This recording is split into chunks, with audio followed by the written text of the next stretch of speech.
నమస్కారం సార్. నమస్కారం అండి. సత్యమూర్తి గారు, రేపు వైఎస్ఆర్సీపీ పార్టీ ఆవిర్భావ దినోత్సవం. 14 సంవత్సరాలు అవుతుంది ఆ పార్టీ పుట్టి. సో అంటే ఈ 14 సంవత్సరాల్లో జగన్మోహన్ రెడ్డి గారు ఏం సాధించారు, ప్రజలకు ఎంత మేర దగ్గరయ్యారు అంటే ఏం చెప్తారు? ముందుగా మిమ్మల్ని అభినందించాలి. ఎందుకంటే వైఎస్ఆర్ కాంగ్రెస్ పార్టీ ఆవిర్భావ దినోత్సవం అని ఆ పార్టీ అధ్యక్షుడికే గుర్తులేదు. మీరు గుర్తుంచుకొని ఇక్కడ ఇట్లా డిబేట్ పెట్టి మమ్మల్ని అడుగుతున్నారు అంటే ముందుగా మిమ్మల్ని అభినందించాలి. ఇంకొకటి 14 ఏళ్లలో జగన్మోహన్ రెడ్డి ఏం సాధించాడు అని, 1,00,000 కోట్లు సంపాదించాడు. అంతకన్నా ఇంకేం సాధిస్తాడు? ఇంకా అంతకుమించి సాధించేది కూడా ఏమీ లేదు. ఇక్కడ ఇంకొక ప్రధానమైన పాయింట్ ఏంటంటే, ఏదన్నా పార్టీ అట్ట పెరుగుతూ వస్తుంది, ఈ పార్టీ ఇట్ట తగ్గుతూ వస్తున్నది. ఇప్పుడు 11 అసెంబ్లీ స్థానాలతోటి ఉన్నాయి. ఆ 11 మంది కూడా ఎక్కడికి రావట్లా, అసెంబ్లీకి రావట్లా. కరెక్ట్గా జగన్మోహన్ రెడ్డిని నిలబెట్టి నువ్వు కాకుండా 11 మంది పేర్లు, నీ ఎమ్మెల్యేల పేర్లు చెప్పు అంటే 11 మంది ఎమ్మెల్యేల పేర్లు తన పేరుతో సహా 11 పేర్లు వరుసగా చెబితే అతనికి నోబెల్ బహుమతి ఇవ్వచ్చు. అంటే ఆ ఎమ్మెల్యేలు ఎవరో అతనికే తెలియదు. మొన్న అసెంబ్లీలో ఒక ఆయన, అందరూ కండువాలు వేసుకున్నారు, ఒక చంద్రశేఖర్, తాటిపత్తి చంద్రశేఖర్ కండువాలు లేకుండా కనపడితే, ఏం చంద్రశేఖర్ పార్టీ మారుతున్నావా అని అడిగాడు. అంటే మామూలుగా అనుమానం మొగుడున్న కాపురం ఎక్కువ కాలం నిలబడదు. అందుకని పాపం ఆ తాటిపర్తి చంద్రశేఖర్ నిజంగా అతను ఆ చంద్రశేఖర్ మీద మొదటి నుంచి జగన్మోహన్ రెడ్డికి డౌట్ ఉన్నట్టుందండి. ఎందుకు అంటే మొదటి నుంచి కూడా ఏదో ఒక స్క్రిప్ట్ రాసి అతనితోటి చదివించడం మొదలుపెట్టారు. మిగిలిన ఎవరితోటి చదివించట్లేదు. చూడండి, ఆ చంద్రశేఖర్ అనే అతనితోటే తెలుగుదేశాన్ని తిట్టించే స్క్రిప్ట్లన్నీ చదివిస్తున్నారు. మరి జగన్మోహన్ రెడ్డికి మొదటి నుంచి అతని మీద డౌట్ ఉన్నట్టుంది. ఏమన్నా ఎగిరి జంప్ అయిపోయి జనసేనలో చేరతాడు, తెలుగుదేశంలో చేరతాడు అని చెప్పి కొంచెం టెన్షన్ పడుతున్నట్టున్నాడు.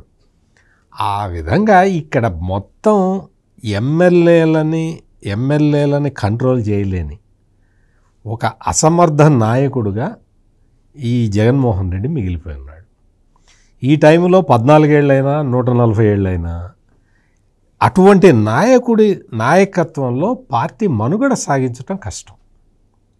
ఎందుకు అంటే పార్టీ నాయకుడు అంటే ఏదైనా కానీ, అంటే జాతీయ పార్టీ కానీ లేకపోతే ప్రాంతీయ పార్టీ కానీ, ఏదైనా ఒక ఆర్గనైజేషన్ కానీ, ఏదైనా సరే నాయకత్వ లక్షణం అనేది ఒకటి సపరేట్గా ఉంటుంది. అదొక పెద్ద సబ్జెక్టు. ఆ నాయకత్వ లక్షణం ఒక 100 క్వాలిటీస్ ఉండాలనుకోండి. ఆ 100లో ఒక్కటి కూడా లేని వ్యక్తి జగన్మోహన్ రెడ్డి.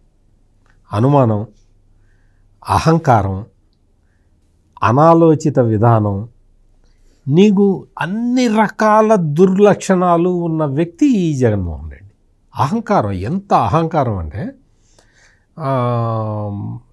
ఈయన పార్టీ పెట్టినప్పుడు ఎంవి మైసూరారెడ్డి అని చాలా సీనియర్ నాయకుడు, వాళ్ళ నాన్నతోటి పనిచేసిన వ్యక్తి. వాళ్ళ నాన్న మైసూరారెడ్డి, జేసి దివాకర్ రెడ్డి, రెడ్డివారి చెంగారెడ్డి, వీళ్ళందరూ కూడా రాయలసీమ ఉద్యమం చేశారు ఎన్టీ రామారావు టైంలో. అంత గొప్ప నాయకుడు ఆయన ఎంవి మైసూరారెడ్డి. ఎంవి మైసూరారెడ్డి పార్టీలో చేరాడు, వైఎస్ఆర్ కాంగ్రెస్ పార్టీలో చేరి ఏదో చెబుతూ మాట్లాడుతూ, చిన్నపిల్లాడు కదా, అంటే వాళ్ళ నాన్నతోటి పనిచేసిన వ్యక్తి ఎంవి మైసూరారెడ్డి. అట్లా కాదు బాబు, మనం ఇట్లా చేద్దాము అని చెప్పాట. ఏంటి బాబు అంటున్నావేంటి, నేనేం చంద్రబాబు అనుకున్నావా అన్నాడు ఈ జగన్మోహన్ రెడ్డి. అంటే ఏంటి, మామూలు చిన్నపిల్లల్ని సంబోధించినప్పుడు బాబు, చిన్న, కన్నా అని ఏదో ముద్దుగా పిలుస్తారు. అంటే అది ఫాదర్లీ ఎఫెక్షన్ అనేది కూడా తెలుసుకొనేది అంత దురహంకారి ఈ జగన్మోహన్ రెడ్డి. చేసి తర్వాత చాలామంది చెప్పారు, ఈయన ముందర ఎవడు కూర్చొని కూడా మాట్లాడకూడదు. మామూలుగా బయట షోకిల్లా రాయుడులాగా తిరిగేవాళ్ళు కూడా ఆయన దగ్గరికి వెళ్ళేటప్పుడు చిరిగిన చొక్కా వేసుకెళ్ళాలి. లేకపోతే ఏంటి, కొత్త చొక్కా వేసుకొచ్చావా, అంత సంపాదిస్తున్నావా అని ఒక ఇది ప్రదర్శిస్తాడు, ఈర్ష్యాభావాన్ని ప్రదర్శిస్తాడు. ఈయన ముఖ్యమంత్రిగా ఉన్నప్పుడు ఒక మంత్రి ఏదో కకృతి పడ్డాడు పాపం, మడ అడవుల్లో భూములు ఏవో కొట్టేసి అందులో ఏదో జగనన్న కాలనీ అని పెట్టి అవి తక్కువ రేటుకు కొని గవర్నమెంట్కి ఎక్కువ రేటు అమ్మి 50 కోట్లు అంతా కొట్టేశాడు. ఆ విషయం ఈయనకి తెలిసి మంత్రి స్థానంలో ఉన్నాడు, అవినీతికి పాల్పడ్డాడు అంటే పిలిచి ముఖ్యమంత్రి స్థాయిలో ఉన్నవైతే తప్పే అట చేయకూడదు, ప్రజల డబ్బు అది, నువ్వు చేయకూడదు అని చెప్తాడు ఎవడైనా సరే.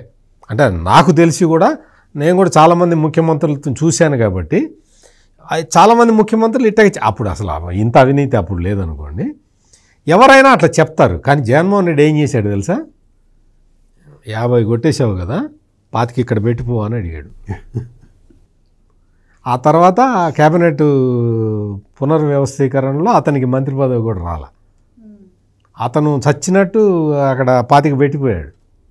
అంటే ఎందుకు చెప్తున్నానంటే, అసూయ, ద్వేషం, అహంకారం, నీకు ధన మదం, అధికారం మదం, ఈ ఎన్ని రకాల మదాలు ఉన్నాయో అన్ని మదాలు కలిసిన వ్యక్తి ఈ జగన్మోహన్ రెడ్డి. అందుకని ఆ పార్టీ 5 సంవత్సరాల పాటు అధికారంలో ఉంది కాబట్టి ఇంకా కొంతమంది ఆ పార్టీలో మిగిలి ఉన్నారు. ఇప్పుడైతే ఎవరిదో వాళ్ళు చూసుకుంటున్నారు. మీరు అన్నట్టు నెక్స్ట్ బర్త్డే కష్టమే. Please subscribe to Leo news for more videos.